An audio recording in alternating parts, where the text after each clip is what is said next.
بسم اللہ الرحمن الرحیم۔ السلام علیکم ناظرین، آج جو ویڈیو آپ کے ساتھ شیئر کرنے لگی ہوں یہ آپ کے لیے بہت معلوماتی اور آپ کے نالج میں اضافہ کرے گی۔ محترم ناظرین، اللہ کی پکڑ سخت پکڑ ہے اور جو اس کی پکڑ میں آ جائے اللہ اس کو معاف نہیں کرتا۔ پچھلی قوموں میں بھی اس طرح کے عذابات آئے، جیسے کہ زمین میں دھس گئے، شکلوں کو بگاڑ دیا، پتھروں سے مار دیا، اس طرح کے عذاب نازل ہوئے۔ اور موجودہ لاس اینجلس کا جو واقعہ ہے وہ بھی آپ کے سامنے ہے۔ ہمیں اس بات کو ذہن میں رکھنا چاہیے کہ اللہ کے غضب سے جو چیز ہمیں محفوظ رکھ سکتی ہے وہ اس کا خوف ہے، اس کی محبت ہے اور اس کی کتاب سے جڑا تعلق ہے۔ لیکن ہمارے دل میں اس کا خوف نہیں ہے، نہ ہم اس کی محبت ہے، نہ ہم اس کتاب سے جڑے ہوئے ہیں، جو ہمیں اپنے لیے سنجیدگی کے ساتھ فکر مند ہونا چاہیے، کیونکہ ہم اس کے غضب کو ٹھنڈا کرنے والی ہر چیز سے دور ہیں۔ نتیجہ آپ کے سامنے ہے۔ لاس اینجلس ایک بڑی تاریخ جس کے متعلق میں آپ کو بتاتی ہوں۔ ہسٹری آف لاس اینجلس 1781 میں اس وقت شروع ہوئی جب وسطی نیا اسپانیہ جدید میکسیکو کے 44 آباد کاروں نے لاس اینجلس کے اسپانیایی گورنر کی ہدایت کے مطابق ایک مستقل بستی قائم کی جو اب ڈاؤن ٹاؤن لاس اینجلس ہے۔ جیسا کہ لاس کیلیفورنیا کے اسپانیایی گورنر فیلیپے دے نیوی کی ہدایت کے مطابق اور وائسرائے انتونیو ماریا ڈی بکارلی کے ذریعے اختیار کردہ تھا۔ 1849 میں میکسیکو سے ریاستہائے متحدہ میں خود مختاری تبدیل ہونے کے بعد 1885 میں شکاگو سے لاس اینجلس تک سانتا فی ریلوے لائن کی تکمیل سے بڑی تبدیلیاں آئیں۔ اوور لینڈز میں سیلاب آ گیا جس میں زیادہ تر سفید فام پروٹسٹنٹ وسط مغربی ریاستہائے متحدہ اور جنوبی ریاستہائے متحدہ سے تھے۔ امریکہ کی موجودہ صورتحال کو دیکھتے ہوئے لگتا ہے کہ یہ اللہ کا عذاب ہے۔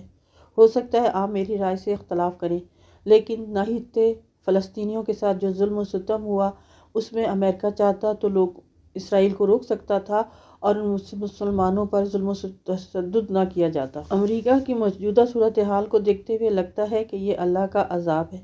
ہو سکتا ہے آپ میری رائے سے اختلاف کریں، لیکن ناحیتے فلسطینیوں کے ساتھ جو ظلم و ستم ہوا اس میں امریکہ چاہتا تو لوگ اسرائیل کو روک سکتا تھا اور مسلمانوں پر ظلم و تشدد نہ کیا جاتا۔ امریکہ جیسی سپر پاور اگر چاہتا تو اسرائیل کو روکا جا سکتا تھا اور فلسطینیوں کو جو ناحیتے تھے ان کے پر ظلم و ستم نہ ڈھایا جاتا، ان کے گھروں کو مسمار نہ کیا جاتا، ان کے بچوں کو شہید نہ کیا جاتا، لوگوں کو زخمی نہ کیا جاتا، عمارتوں کو تباہ نہ کیا جاتا۔ لیکن تمام عالم دنیا اس کا تماشا دیکھتی رہی اور اللہ کا انصاف تو پھر آپ کے سامنے ہے۔ اس سلسلے میں آپ کو بتاتی ہوں کہ اللہ کی آیات کیا ہیں۔ سنن ابی داؤد کی ایک حدیث ہے، رسول کریم صلی اللہ علیہ وسلم نے فرمایا، جس قوم میں گناہ کے کام کیے جاتے ہوں اور اس قوم کے لوگ ان گناہوں کو روکنے پہ قادر بھی ہوں لیکن اس کے باوجود بھی وہ نہ روکیں تو قریب ہے اللہ جل شانہ ان سب کو عذاب میں گرفتار کر لے۔ برائی کو نہ روکنے والا بھی شریک جرم ہے۔ سورہ آل عمران آیت نمبر 177 میں اللہ تعالیٰ فرماتے ہیں، جن لوگوں نے ایمان کے بدلے کفر مول لیا وہ اللہ کو ہرگز ذرا بھی نقصان نہیں پہنچا سکتے اور ان کے لیے ایک دردناک عذاب تیار ہے۔ یہ ایک گھاٹے کا سودا ہے جو انہوں نے خود اپنے لیے مول لے لیا۔ اس کا نتیجہ آپ کے سامنے آ رہا ہے۔ کب سے آگ بھڑک رہی ہے لیکن اس آگ کو ابھی تک کنٹرول نہیں کیا جا سکتا۔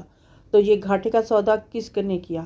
ہم لوگوں نے خود کیا۔ محترم ناظرین، ہو سکتا ہے یہ فلسطینیوں کی آہیں ہیں، ان کی بددعائیں ہیں، ان معصوم بچوں کی جن کو اس پر ظلم و ستم ڈھایا گیا۔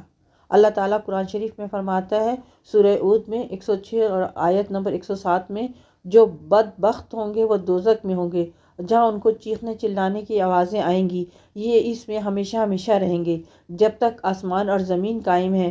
ہاں یہ کہ تمہارا رب کو کچھ اور ہی منظور ہو، یقیناً تمہارا رب جو ارادہ کر لے وہ اس پر اچھی طرح عمل کرتا ہے۔ صحیح مسلم کی حدیث میں ہے، رسول کریم صلی اللہ علیہ وآلہ وسلم نے فرمایا، بلا شبہ اللہ تعالیٰ ان لوگوں کو عذاب دیں گے جو دنیا میں ناحق لوگوں کو عذاب و سزا دیتے ہیں۔ محترم ناظرین، ہالی ووڈ کا مرکز اس وقت دھوئیں کے گھنے بادلوں میں گھرا ہوا ہے۔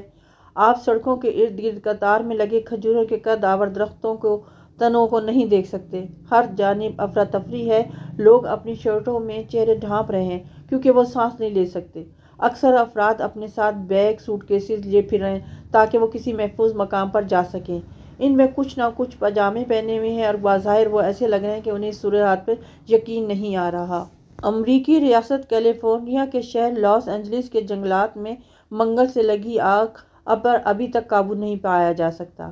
آگ کے باعث 12,000 سے زائد مکان اور عمارتیں راکھ کا ڈھیر بن گئیں۔ 2 لاکھ سے زائد افراد نقل مکانی کرنا پڑ رہی ہے اور کچھ علاقوں میں فوری انخلاء کے نئے احکامات جاری کیے گئے ہیں۔ آگ کے باعث 11,000 افراد اور درجنوں زخمی ہو چکے ہیں۔ آگ کے باعث 11 افراد ہلاک اور درجنوں زخمی ہو چکے ہیں۔ ہلاکتوں میں اضافے کا خدشہ ہے۔ لاس اینجلس کے جنگلات میں لگنے والی آگ کو امریکی تاریخ کی سب سے مہنگی آفت قرار دیا جا رہا ہے، جس میں نقصان کا ابتدائی تخمینہ $150 ارب تک پہنچ گیا ہے۔ لاس اینجلس کاؤنٹی میں ہیلتھ ایمرجنسی نافذ کر دی گئی ہے۔ تیز ہواؤں سے آگ مزید پھیلنے کا خدشہ ہے۔ ریڈ فلیگ وارننگ بھی جاری کی گئی ہے۔ آگ اب تک 37,000 ایکڑ سے زائد رقبے کو تباہ کر چکی ہے۔ لوٹ مار کی وارداتوں پر متاثرہ علاقوں میں رات کے وقت کرفیو نافذ کرنے کا اعلان کیا گیا ہے۔ صورتحال کے پیش نظر قانون نافذ کرنے والے اداروں کی مدد کے لیے نیشنل گارڈ کو تعینات کیا گیا ہے۔ کچھ علاقوں میں رہائشیوں نے گلیوں میں گشت بھی کرنا شروع کر دی ہے اور اپنے گھروں کی حفاظت کے لیے ہتھیاروں سے مسلح ہو کر نگرانی کی جا رہی ہے۔ جب نہتے فلسطینی پکار کر اپنی مدد کے لیے بلا رہے تھے تو کوئی ان کی طرف نہیں بڑھا، نہ کوئی مسلم ممالک، نہ کوئی دوسری انسانیت، نہ ہی کسی نے ان کی مدد کی۔ تو کیا یہ ان کے ساتھ ظلم نہیں تھا؟ کیا یہ ان کے ساتھ اللہ کی طرف سے ان کے لیے عذاب نہیں لانا تھا؟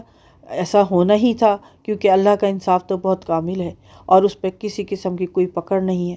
اللہ جب چاہے اور جس طرح چاہے اپنا عذاب بندوں پہ لا سکتا ہے، لیکن اس کی سب سے بڑی وجوہات ہماری اپنے ہی اعمال ہیں، ہمارے اپنے ہی ہیں۔ اللہ کو کیا پڑی ہے کہ وہ کسی کو بلا وجہ عذاب میں ڈالے، لیکن جب ظلم حد سے زیادہ بڑھ جائے اور مسلمان ایک دوسرے کی مدد کرنا چھوڑ دیں تو اس طرح کے حالات ہوتے ہیں۔ محترم ناظرین، پیسیفک پیلیسیڈز کا علاقہ آگ سے بری طرح تباہ ہوا ہے۔ یہ وہ علاقہ ہے جہاں ہالی ووڈ کے ایلاسٹرز اور ارب پتی افراد کے گھر ہیں۔ آگ کے نتیجے میں کم کارڈیشین سمیت کئی نامور ہالی ووڈ شخصیات اربوں روپے مالیت کے گھر خالی چھوڑ کر دیگر علاقوں میں منتقل ہو گئی ہیں۔ امریکی ریاست کیلیفورنیا کے شہر لاس اینجلس میں لگی بے قابو آگ میں غزہ جنگ کی حمایت کرنے والے ہالی ووڈ اداکار جیمز ووڈز بھی اپنے گھر سے محروم ہو گئے ہیں۔ ایک انٹرویو کے دوران جیمز ووڈز اپنے گھر جلنے کے واقعے پر رو رہے ہیں۔ سوشل میڈیا صارفین نے انہیں آڑو ہاتھوں لیا ہے۔ غزہ جنگ اور فلسطینیوں کے قتل عام کی حمایت اور جنگ بندی کی مخالفت کرنے والی پرانی پوسٹیں یاد دلائیں۔ ایک صارف نے لکھا کہ یہ خدا کا انصاف ہے، اب بتائیے اپنے گھر کو تباہ ہوتے دیکھنا کیسا لگتا ہے۔ جیمز ووڈز گزشتہ روز CNN کو انٹرویو دیتے ہوئے آبیدہ ہو گئے تھے اور کہا یہ اپنے کسی قریبی کو کھو دینے کا جیسا ہے۔ واضح رہے کہ 2 بار آسکر نامزدگی اور 3 بار ایمی ایوارڈ جیتنے والے امریکی اداکار جیمز ووڈز غزہ مخالف اپنی پوسٹوں کی وجہ سے جانے جاتے تھے۔ انہوں نے اپنی پوسٹوں میں غزہ میں جنگ بندی کی مخالفت کرتے ہوئے کہا تھا کہ سمجھوتا ہونا نہیں چاہیے، نہ ہی معافی دینی چاہیے۔ اب انہی کے حساب سے میرے خیال ہے اللہ تعالیٰ نے قرآن مجید میں جو آیات نازل فرمائی ہیں، سورہ نساء کی آیت نمبر 147 میں اللہ تعالیٰ فرماتے ہیں، آخر اللہ کو کیا پڑی ہے کہ تمہیں خواہ عذاب دے، اگر تم شکر گزار بندے بنو اور ایمان کی روش پر چلو، اللہ بڑا قدردان ہے اور سب کے حال سے واقف ہے۔ سورہ نساء۔ محترم ناظرین، اللہ کی پکڑ بہت سخت ہے۔ تمام لوگوں کو جہاں جس دنیا میں ہیں، جو بھی میری اس ویڈیو کو دیکھ رہے ہیں، سن رہے ہیں، وہ سب لوگ اللہ سے معافی مانگیں، اللہ سے توبہ کریں کہ اللہ تعالیٰ ہم سب کو ہدایت دے۔ ہم کسی پہ ناجائز زیادتی دیکھتے ہوئے بھی جو ایمان کے ہم کمزور ترین حصے میں ہیں اس پر قابو پائیں اور اس کو سچ بات کہنے کا حوصلہ کریں۔ تو آئیے آخر میں دعا کرتے ہیں۔ اے اللہ، ہم تیری مدد مانگتے ہیں اور تجھی سے دعا کرتے ہیں۔ اگر آپ کو میری یہ ویڈیو اچھی لگی ہے تو اس کو لائک، شیئر اور سبسکرائب کریں، دوستوں اور رشتہ داروں میں صدقہ جاریہ سمجھ کر شیئر کریں۔ پھر ملیں گے ایک نئے ٹاپک کے ساتھ۔ اپنا خیال کریں، اللہ تعالیٰ مدد کرے اور اللہ تعالیٰ معاف کرے لاس اینجلس کے لوگوں کو اور ان کی مدد کرے اور اللہ ان کو ہدایت دے۔ تب تک نئے ٹاپک کے ساتھ ملیں گے۔ اپنا خیال رکھیں۔ اللہ